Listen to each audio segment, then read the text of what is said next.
इतिहास का सबसे बड़ा महाकाव्य महाभारत। और सवाल यह है, क्या यह सचमुच हुआ था? क्या कृष्ण, अर्जुन, द्रौपदी और भीष्म जैसे पात्र हकीकत में थे या सिर्फ कल्पना? और अगर यह सब सच था तो सबूत कहाँ है? कहाँ से आए थे ये गवाह जिन्होंने पूरी दुनिया को इस युद्ध की गाथा सुनाई? आज हम खोलेंगे उस रहस्य का द्वार जिसे जानकर आपकी आत्मा तक कांप उठेगी। समय था प्राचीन, सत्य और असत्य की लड़ाई एक ग्रंथ में कैद होने वाली थी। ये थी महाभारत, दुनिया का सबसे बड़ा महाकाव्य। पर सवाल है, इसे सबसे पहले किसने लिखा, क्यों लिखा, और यह महाभारत महाकाव्य सत्य है या झूठ? इसके सारे पात्र सत्य थे या काल्पनिक?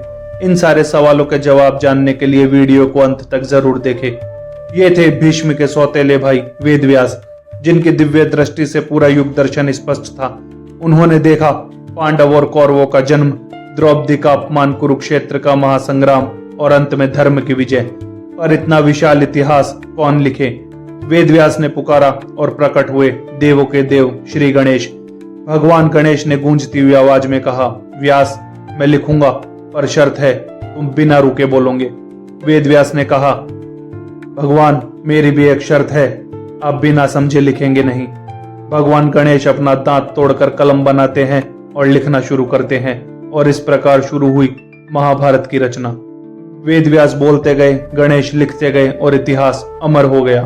अर्जुन का पुत्र अभिमन्यु युद्ध में मारा गया था, और उसकी पत्नी उत्तरा गर्भवती थी।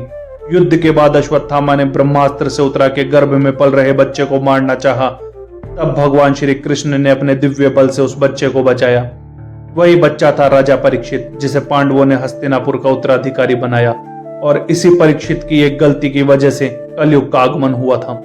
परीक्षित ने एक दिन गलती से ऋषि के गले में मरा हुआ सांप डाल दिया।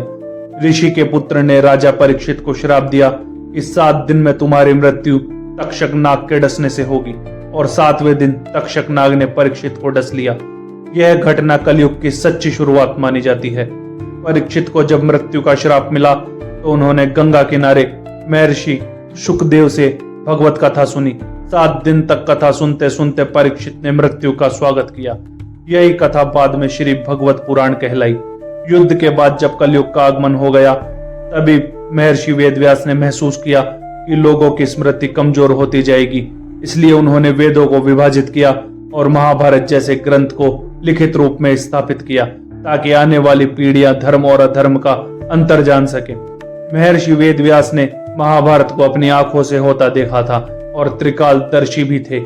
इसी कारण महाभारत युद्ध के परिणाम को वो पहले से जानते थे, और यही सबसे बड़ा कारण था कि उन्होंने महाभारत में भी भाग नहीं लिया था। आने वाली पीढ़ियां सत्य को जान सके, इसीलिए उन्होंने महाभारत की रचना की। यानी महाभारत के बाद भी कथा खत्म नहीं हुई, बल्कि वहीं से कलयुग की शुरुआत, भगवत पुराण का जन्म और नाग यज्ञ जैसी घटनाएं हुई, जिनसे हमारी आज की दुनिया जुड़ी है।